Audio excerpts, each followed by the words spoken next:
What's up, everybody? I'm Jesse Ziegler. And I'm Quinn Cody. And this is the Climb Dakar Rally Daily Show. And Climb is our title sponsor of this show because they are the best technical riding gear you can get for anything that has a motor underneath you. Yes, they are. I mean, I'm wearing a Climb sweatshirt and I'm not sitting on a motor today. And it's still very comfortable and functional. Yeah, they make some cool stuff. I've had this sweatshirt for about 45 years. That's how long their stuff lasts. Thank you, Climb. Thank you very much for that. Today, our OEM sponsor is KTM, I think. And man, we did such a great job sponsoring KTM last night at the Supercross and just motivating Jay Sexton for the win. Yeah, it was all us. He's probably listening to the podcast. He's like, you know what? Yesterday was Gas, so tomorrow is KTM. I should make those guys, something to talk about. So I'm going to grab a super sick Holy and then just lead the mud race. Did you? I hope you saw that whole shot last night. It was amazing. Ridiculous. That's how you start a motorcycle race. And not even the jump off the gate was unbelievable. Yeah, the rest of it was scary. Like that whole start straight was super scary. Yeah. Until, and he recovered and got into the first turn. But this jump off the gate was beautiful. It's a thing of beauty. Yes, it was. And it looked like his whole shot device was stuck down. So he was like low riding the front end and almost lost it in the first corner. But that was super cool, and super cool to see Chase Sexton get his first win on the KTM. It was exciting. They got that. They know how to make an exciting show, that Supercross series. Yes, in some gnarly conditions. Yeah, muddy. It was fun to watch. Thank you very much, Rally Navigator. We went over a little bit of their stuff yesterday, but you know the deal there. Go there and check it out, rallynavigator.com. We also have Moto Minded, Giant Loop, Fast Company, High Desert Adventures, Ace Nilsson up there in Oregon. You can go do a motorcycle tour up there. He's got some stuff in Baja. He can support you if you want to race a rally. Very good. JimmyLewisOffroad.com, Taco Moto, and Peak Design. I got a new tripod today from Peak Design. It's actually a wallet. Look at that. I could buy you lunch today. Yeah. Just pull it open. Oh, look, there's my business card. That's smart. Yeah. These guys are smart. It's not it. It's not an Alibaba phone case right there. That's not. That's Look at legit. That thing. It is dialed in, and it's just a magnet. It's also a tripod. I love it. Fun stuff. How was the race today, Quinn? The race was good today. It looked, our same guys are kind of up front. I mean, no super major drama, but our buddy Nacho on the Honda came away with the stage win. He did. Check out the overall standings up on the screen. Nacho got his third stage win of the race already.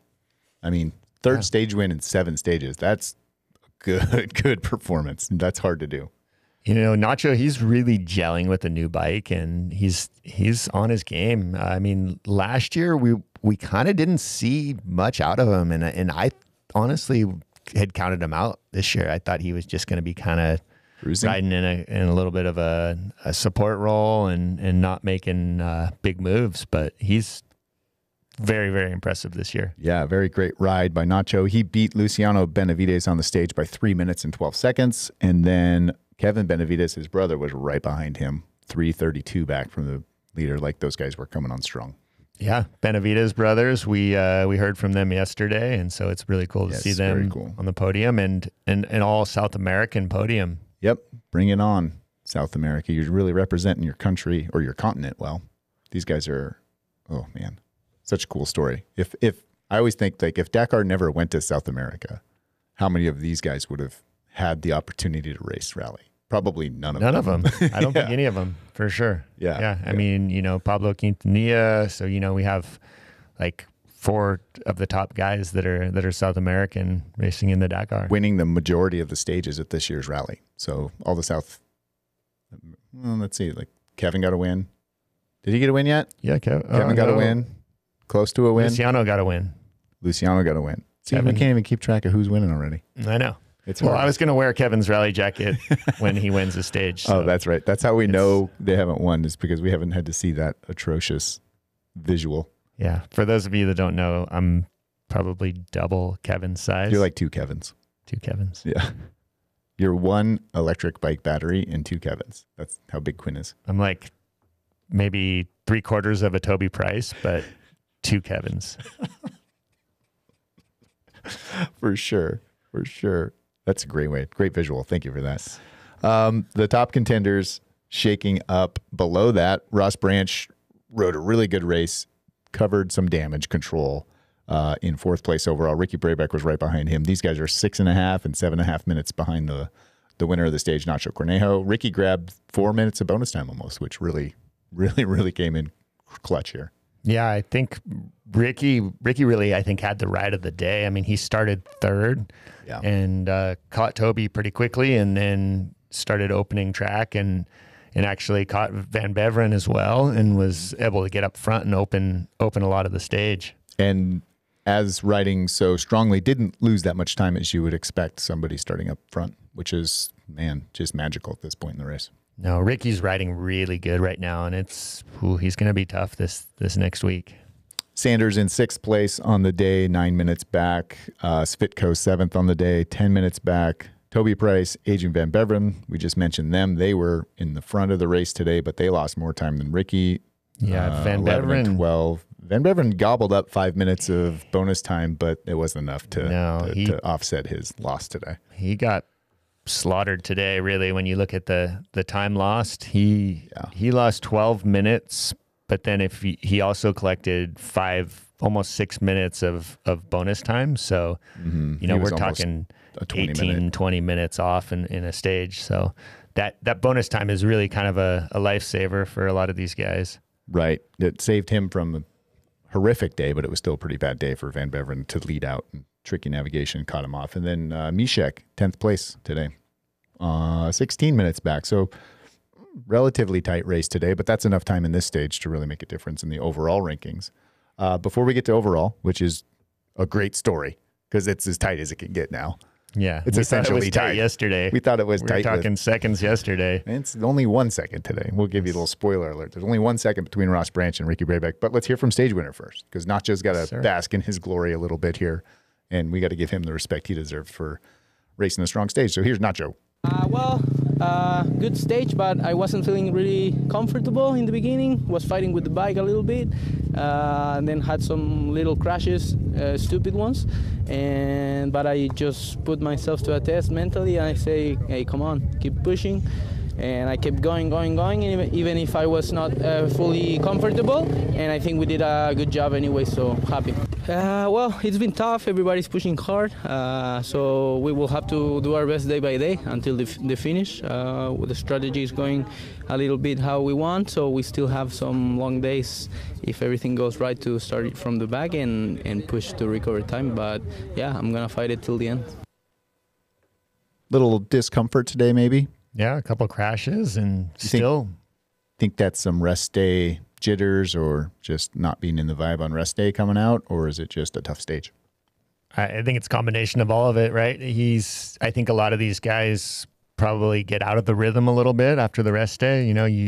You start to get into this rhythm of just like waking up, putting your gear on, getting on the bike, going, racing, and then something disrupts that in the middle. And yeah, it's a bit of a change, but I mean, he was the best of the bunch today. He says he felt poor, but he sure rode well. Good job, Nacho. Next up, Ross Branch. I think we should hear from him because this guy, yes, he keeps impressing us. Obviously, today he didn't lose as much time as he could have, but we got some insight from Ross and also some great video from Anthony here. So here's Ross in his motorhome after stage 7, reflecting on how the race is shaking out. Day after rest day, back into the grind. How was today? Yeah, it was tough today. We had 480 kilometers, so really long day, and it was all racing sections. So yeah, it was tough, but happy to be here in one piece. The overall is super close at the moment, but we still got a lot of racing to do. So it's definitely gonna come down to the wire, and we just gotta keep our heads screwed on and make sure we keep it upright. What's your strategy for this week?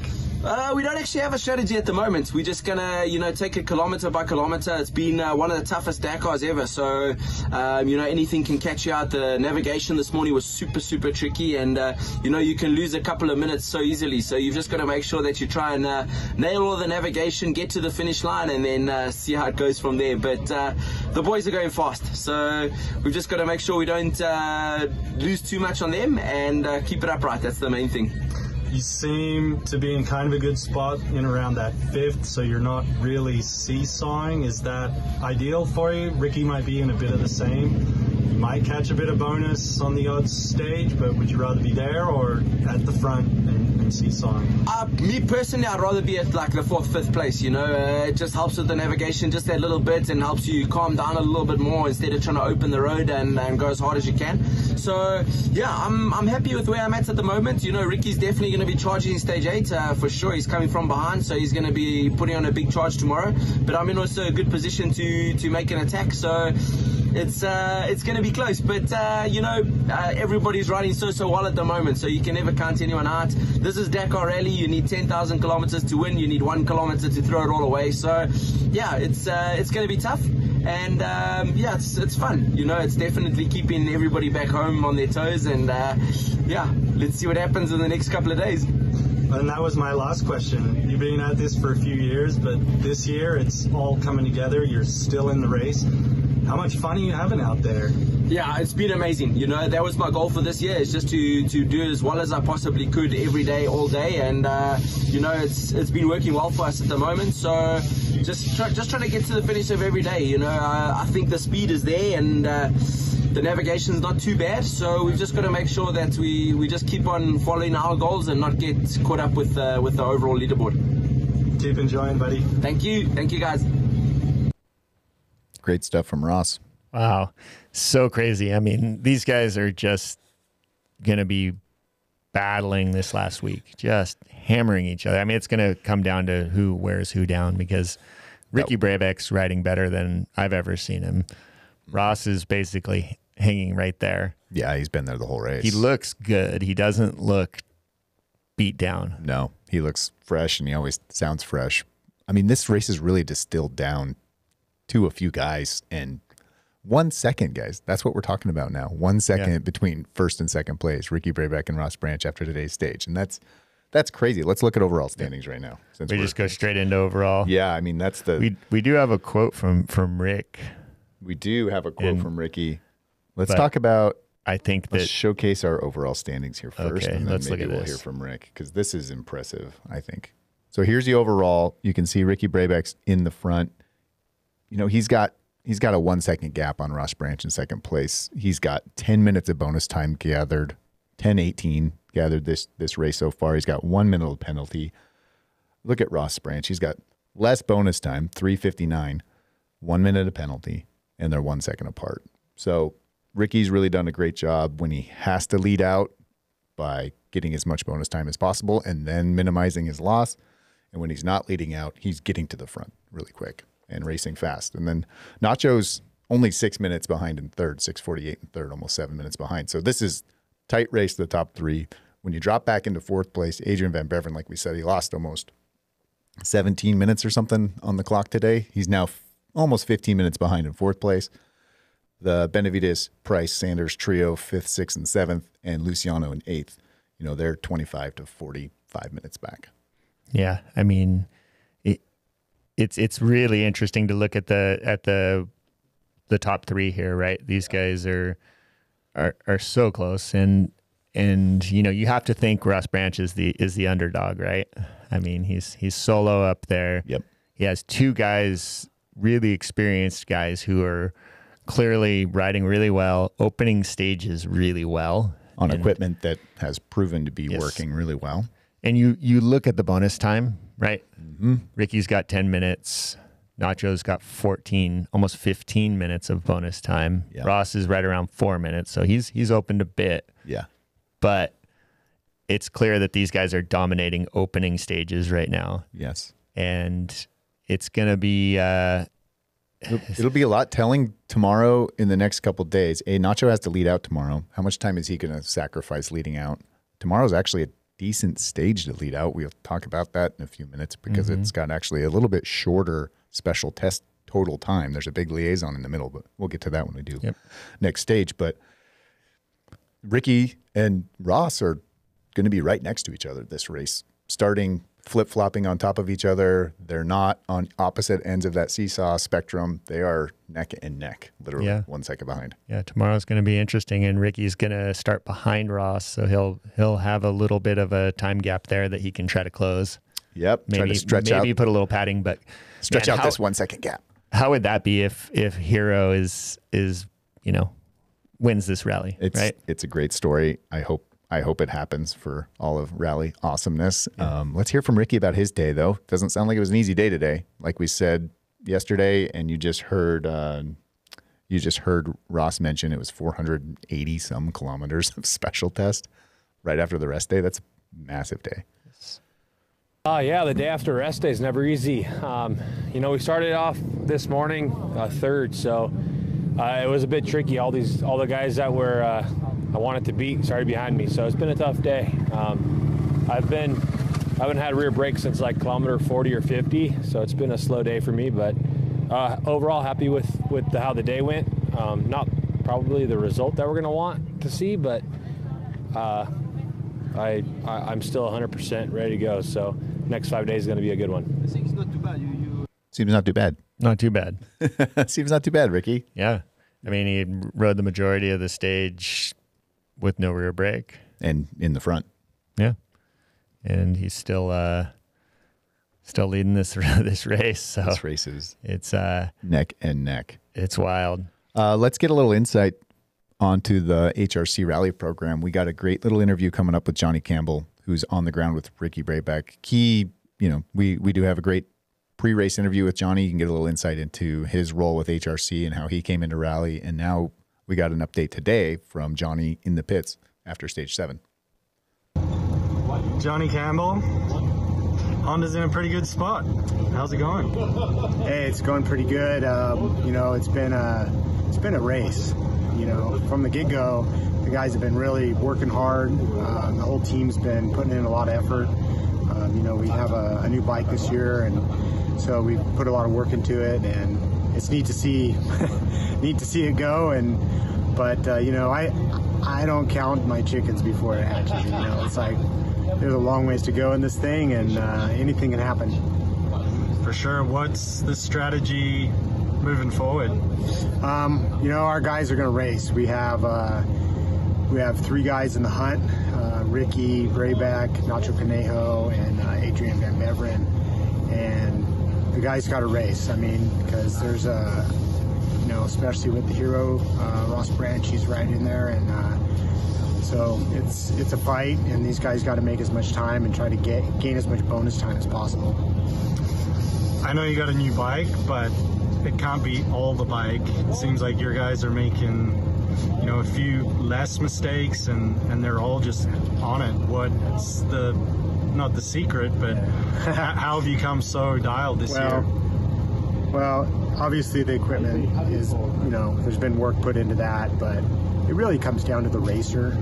It's like we as a team, the mechanics, the coordinators, the helpers, the advisors, whatever, we can do and say what we want, but until you get on the course and those guys have to make heavy decisions at a high rate of speed, it's really up to them, and it's part of being successful in this type of race is self-management. It's so high speed, and there's so many decisions being made, and so quickly, you're just knocking them off, navigating and trying to read the terrain in the desert, stuff you've never been on before. And the racers are really working hard. Ricky's in a fight for the lead right now, and Nacho's right there, and so is Adrian. And but they're all putting in the work. They've put in the work beforehand, with their training and focus. I think another year brings another year of maturity, and I think that's what you're seeing. Right on. Well, like you say, don't count your chickens before they hatch. We'll check in later in the week. All right. Thank you, guys. That's awesome. Yeah, insight from Johnny.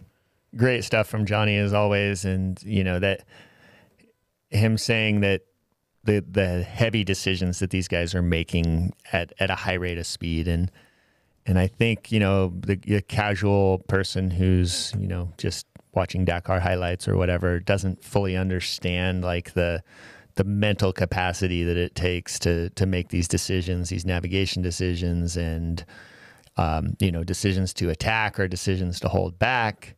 Dealing with issues like your rear brake going out, dealing with how do you deal with that? A navigation issue, maybe your equipment's not working properly, your goggles get crooked on your face, but you don't have time to stop and fix your goggles. You have to race. You have to race. Is it smarter to stop and address your problem and then continue on, right? But the pace these guys are putting for these 480 kilometer sections, there's not a sit down and let me look at my navigation and make some decisions. It's go to each waypoint and don't miss the waypoint, or else this 1 second of your lead is going to be gone. Yeah, but a lot of times if you take an extra 10 seconds to do something, you'll save yourself. You can save yourself 10 minutes. So that's what he talks about in making these good decisions. And as we get into the second week, your mental processing speed changes with fatigue, right?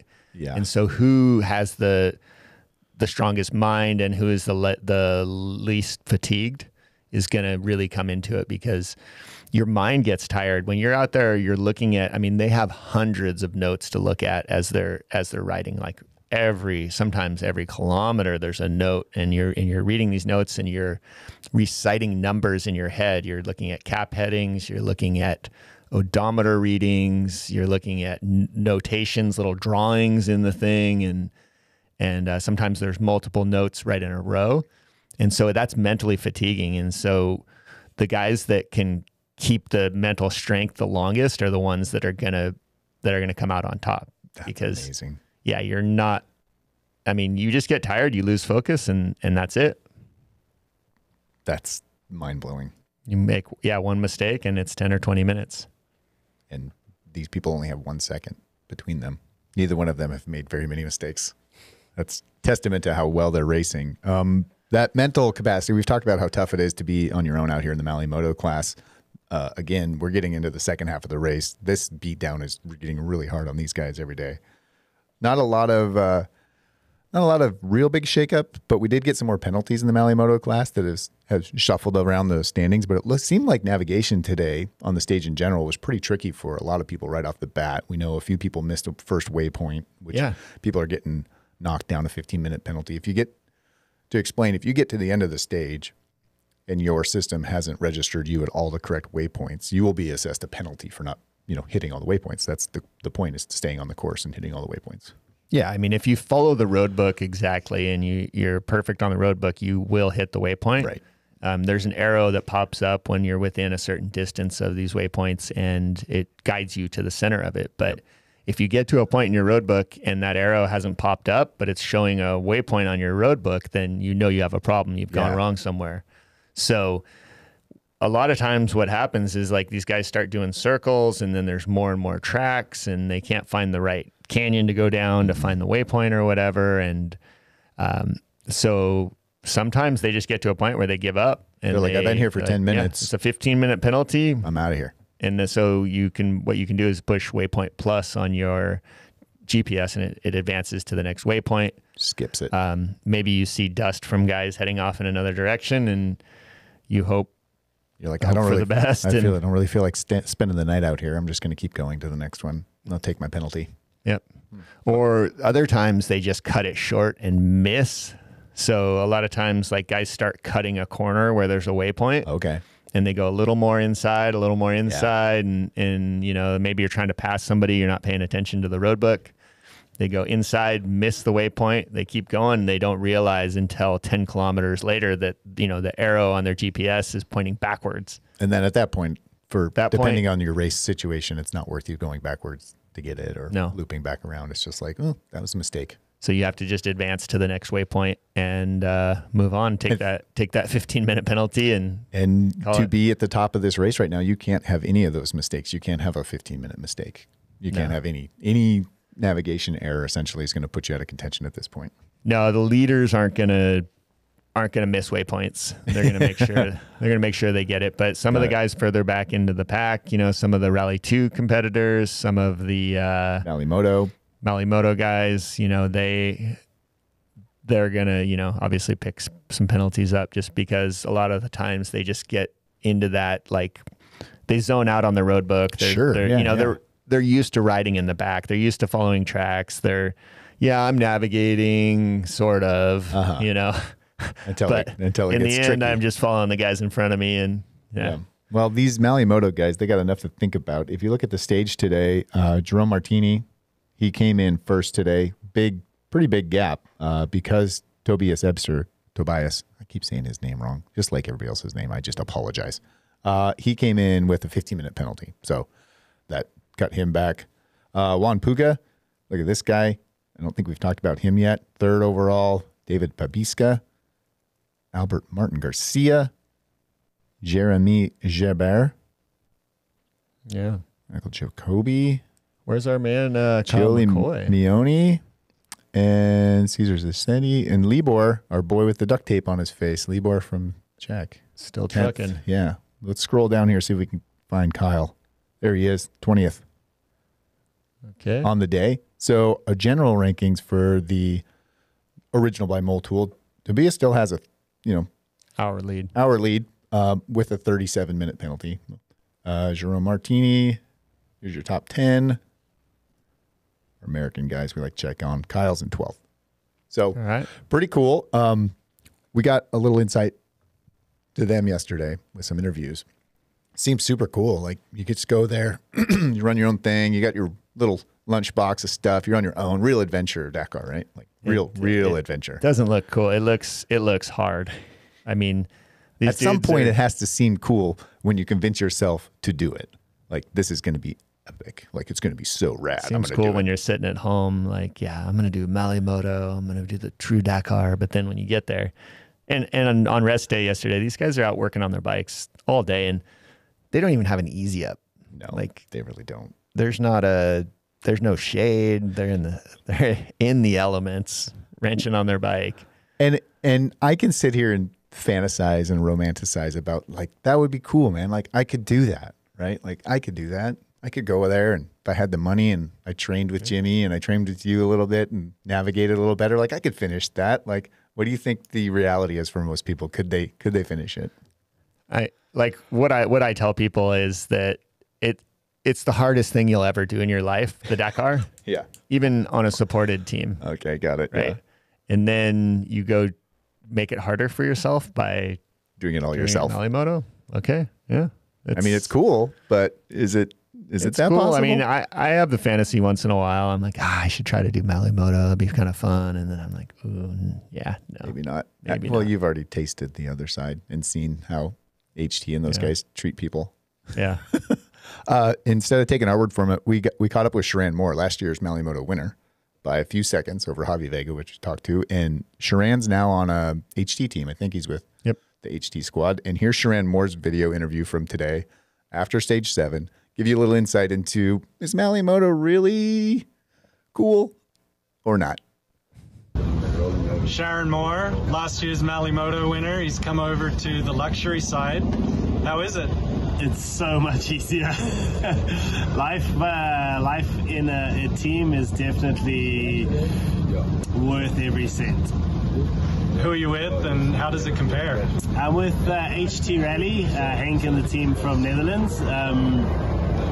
It's incredible. You know, it takes so much stress and worry out of your Dakar experience. You know, when you're in Malle Moto, when you're riding and when you're doing everything, it's all focused on maintaining and being ready for the next day, because you know, you break anything, you do anything wrong, and you've got to spend hours of your day fixing it. Where here with the team, you've got some really competent mechanics and they keep everything running tip-top shape. You know, and then you've still got Tius and Henk that are running around like taking care of all your other needs. So literally I get back here, have a recovery shake and chill for the rest of the evening. It's really cool. You just had a shower in the truck. You didn't have to go get athlete's foot. Some of the boys are getting a massage here. It's such a different experience, and I'm still like 50-50 on which one I prefer, because like I really enjoyed the toughness of the Malle Moto, But the difference is, like, when you're in Malle Moto, you just live, eat, sleep, and breathe Malle Moto. You're kind of like stuck in there, and you've got blinkers on. You don't get to see the rest of Dakar. Where now with the team, I focus, I race, I ride hard, and then when I'm back here, I recover and I explore the bivouac, go speak to different people. I mean, we've done like little random drive outs into town to go do cool stuff. So it's really, I think it's a better overall experience of Dakar, but Malle Moto is a lot more of a rewarding challenge. Right on. And now you've got all the support and maybe a little less concern for just keeping the bike going. What are your goals? Goal was top 20, and I've taken the first week kind of easy just to make sure I'm in it for the second week. And yeah, I'm currently 18th overall, I think, and just where I want to be with 6 stages to go. 5 stages to go, I think. 5 stages to go. Yeah. So I'm keen. And you'll be coming back to Dakar for as long as you can? I'm pretty sure. You know, once the bug bites, it bites hard. It's kind of like you can't not come. Awesome. Well, good luck for the rest of the week, and enjoy the good life. Thanks, guys. Appreciate it. It seems that the debate is still up in the air, even from somebody who's done both, in the middle of doing both. There's clearly benefits to not doing Malle Moto, but he, even in the back of his mind, he's like, it's still kind of cooler. Yeah.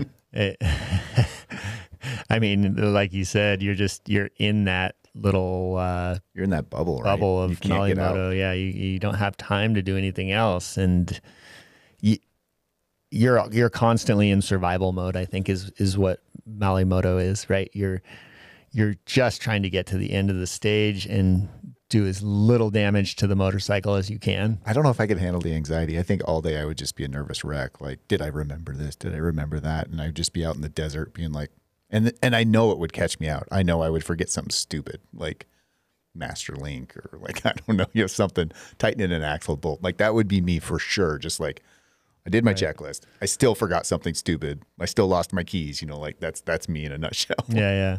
So, you probably get into a rhythm with it, and you just, you do what you need to do. And yeah, I think, not being overly, I think you probably start out pretty vigilant on your maintenance, and then start to get a little comfortable with it after a while. Do you want to put a new tire on, Jesse? Nah, that's fine. That'll go another day. I'm good. Yeah.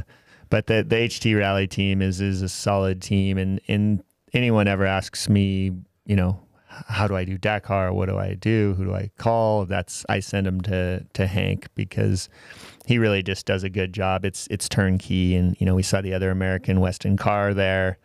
He seemed to be having a very similar experience where he was very relaxed, very confident. He's like, this is the way to do it. This is like top shelf. I'm here. And these guys are taking care of me. Yep. And it's not cheap, but Dakar is not cheap no matter how you do it.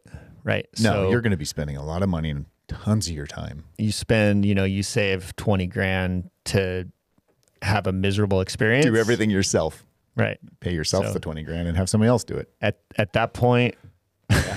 Yeah. They're really you're different. Already dumping a truckload of money. What's another 20 grand? They're really different things, though, I think. I don't know if they're totally comparable, because once you commit to the Malle Moto thing, like, you are going to the original spirit of Dakar. You're like, I'm doing this on my own. Like, I'm doing the real thing. There's no other, it would have been kind of cooler if I did it that way. Like, it's the real deal. So kudos and hats off to all the Malle Moto competitors again. For sure. It's I mean, I would recommend going on a team first.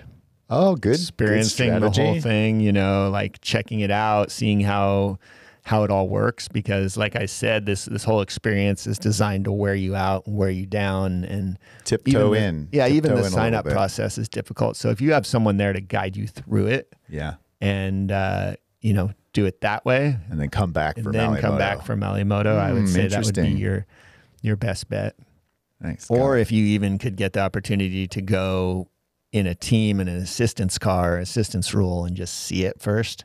Then go back and race it, because it's got to be a culture shock to your system. It is. It's 100% a culture shock, no matter how you go. You might as well go as prepared as you can, or just jump in and go for it. I want to see who's signing up after watching this. I actually have one friend that races hard enduro with me commented on our stuff. He's like, dude, I am getting into this so much. Hard enduro has been a nice hobby, but maybe this is the next adventure. And I was like, oh no, somebody's wheels are turning. Oh no. Somebody's wheels are turning out there thinking, how do I get into this? And we've all felt that. Yes. One way you can get into it virtually is chainslayer.com/Dakar, the official Dakar Rally Daily fantasy experience for free. And we have an update for everybody. Radek just texted us. Did he? Yeah, he said, we're updating the scoring. Oh. The multiplier still works. So if you get multiple people right, your whole total score gets multiplied by the amount of people you get right, essentially. There's a lot of multipliers. Now we're doing that still, but only for people in the top 10. So concentrate your picks in the top 10, and you will come out on top. And when you come out on top, you're going to win a bike. We're giving away a Husky Moto 1 bike. We're giving away a Taco Moto bicycle. E-bike. Yeah, come on, guys. I'm not giving away a motorcycle. Easy, don't Don't give away a motorcycle. Gas is calling us. We're not giving you a motorcycle. We're giving you a maybe Husky next year E-bicycle, Moto 1, super cool beach cruiser thing. We're also giving away a Taco Moto Get ECU. And I think Ned Cease from Adventure Mirror, Double Take Mirrors, is going to give us a set of mirrors for somebody too. So far. Yeah. So that's cool. So keep playing. Keep having fun with it. Keep razzing your buddies or mortal enemies. Speaking of which, I'm beating you. Yeah. I'm in like 151st place and you're in 153rd. So we got a lot of bragging rights up here to talk about. My picks have not been paying off this year. I think that as we move in, I've been picking top 10 the entire rally, but I'm still not that great in the top 10 results. So just like Charan Moore, we were going slow in the first part of the race. We're going to come into the second half and really try to get up into the top 20. That's our goal. Yes, sir. We're going to have to start tomorrow with stage 8. Who do you have tomorrow? I don't know who I have tomorrow. Question. Here, let me show you something first. Who's your podium tomorrow? Let me show you something first. We're going to show you what the stage tomorrow is like and talk about that for a minute. Because look at this thing. Kind of a funky stage tomorrow. We haven't seen a big liaison or big, what do they call that in the middle? Neutralization section. Yep. And if you guys are watching on YouTube, that's that dotted line from about kilometer 165 all the way to kilometer 344. That's basically a non-race zone. It's just basically a commute to the next race area, but it's not liaison. So it's confusing to me why they do that. Can you explain why they do that? Do you know?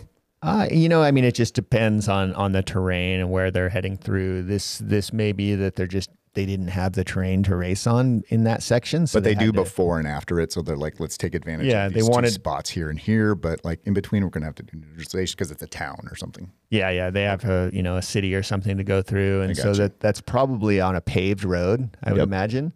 And it's 37% asphalt. So it's probably a paved road. So about 180 kilometers of neutralization in the middle, and the refueling is in there also. And it looks like it goes through a city or something there. So what it turns out to be is 2 short specials with a transfer in the middle. Yep. So 165 kilometers is the first one, and then they'll have a chance to regroup, refuel, and then they transfer to the start of the second special.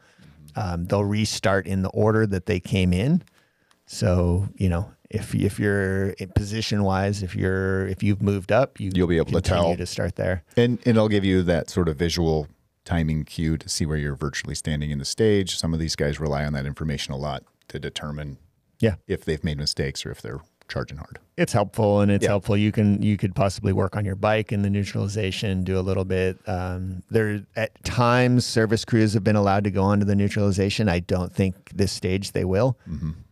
But then I think there's another, what is the second part of that? It's another 100 and some kilometers. It's almost 200K. Yeah, it's 150 some, I think, from 344 to whatever the end is. Yeah, so another 100. So 2 sprints. Right.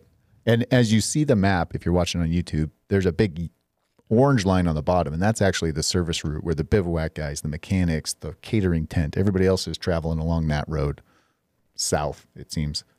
So it doesn't look like service on the route is going to be available for any of the teams unless they had a... Yeah, so the service crew has to drive 532 kilometers tomorrow to the next bivouac in Hyle. And you might need the culture shock experience if you try to do Dakar, because just being in the team driving a mechanic's truck, not even being the mechanic, just being a guy that drives stuff and sets up tents. Like, these are big days. It's exhausting. Exhausting. So let's get to chainslayer.com picks. Yeah. What are you going to do, Quinn? You asked me first, but this is how I reflect. I think I'm going to have to go with Brabec for the win tomorrow. I think that he's motivated. He's the guy. And yeah. Does he want to win? Is there any strategy to not winning tomorrow that makes sense for people? I haven't looked at. See, I'm not playing full strategy. I haven't looked at stage 9, 8 or 9. 9. Sorry, 9. Yeah, we only have already. 5 days to go, which doesn't seem like a lot, but it's a whole week. So I mean, there could be possibly something that maybe he wants to hold back a little bit because stage 9 they're expecting something and he doesn't want to lead out, but. I don't know. I think Ricky's going to go all out. I think he's going to try to catch Ross and put a couple minutes on him. And Adrian is coming from the back, so he'll probably end up on the podium there. I don't know how much time is available here. Yeah, right. On those 2 shorter stages. Yeah, they're short sprints. So will they be able to make a big time gap tomorrow? Probably not. Yeah. So unless there's a really difficult navigation. The boys up front, I think they'll collect some bonus time. I think Nacho, I don't think he's going to lose a ton of time tomorrow because he's really good at opening the stage, and I think he'll collect a bunch of bonus time. He probably won't get caught. No, I don't know. The Benevides boys, they'll be right there, but yeah, tough to say. Ricky's a pretty good bet for a win. So is Sanders, though, right behind him. Sanders hasn't had a shining moment in this Dakar, and maybe he's just going to go for some stage wins here at the end and try to disrupt everything.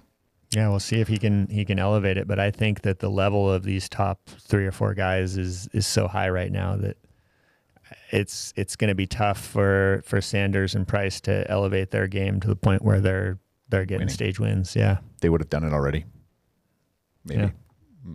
Got it. All right. Well, I don't have a pick for you because I'm going to discuss with my coach, which is my wife, and see what she's going to pick, and I'm just going to copy her because just let her make her picks for you. She's better at this than I am. Okay. You do that. It's not a bad move. If you guys have spouses, you should ask them what they're doing and do that. Because if you don't, they're going to beat you and just never let you live it down. Yeah. I mean, there's a lot of logic in my picks, but that's not been helping me so far. So don't use logic. Use guessing. Don't use logic. That's are my you saying advice. Are you saying your spouse isn't logical? And no, I didn't. Is she watching the show? That. Is she watching the show? Does she watch the show every day? My wife listens to it on the podcast because she's a podcast and Starbucks kind of person. Yeah, she loves her Starbies and podcast. I'm not a YouTube guy, but since we started doing this, I started watching the YouTube, and it's pretty cool. You just like seeing yourself on YouTube? No, I just. Yeah. You're such a typical podcast host. It's all about you. Just like listening to myself talk. Me. Look at me. I'm going to stop talking about us, and I'm going to start talking about our sponsors again. All right. I love them. Thanks, Climb. Thanks, KTM. Thanks, Rally Navigator. Moto Minded, Giant Loop, Fast Company, and High Desert Adventures. If you went shopping at all of our sponsors, including Jimmy Lois Off-Road, Taco Moto, and Peak Design, you got a dirt bike, okay? You buy a KTM. You take it to Taco Moto. It's basically you all put the some best Peak Design things in stuff life right on here. It. You go see Jimmy and learn how to ride it. Yeah. You go to High Desert Adventures for some rides. I mean, you get Fast Company bars on it, Giant Loop bags, Moto Minded headlight kit. You're ready to go race rally. You listen to us on the radio or on YouTube. Wear your Climb gear. Like, this is easy. Yeah. We just have the best sponsors in the world. Yeah. Thanks, guys. Go to race Dakar. Malle Moto. Don't be a wimp. That's all I got to say. That's a good day. I'm excited to see tomorrow's race and the last 5 days of this freaking crazy Dakar. 1 second splitting them up right now. Yep. It's not a lot of time. Can't wait. Bye, everybody. Thank you. We're not going to screw up today. We never screw up. Speak for yourself. Yeah.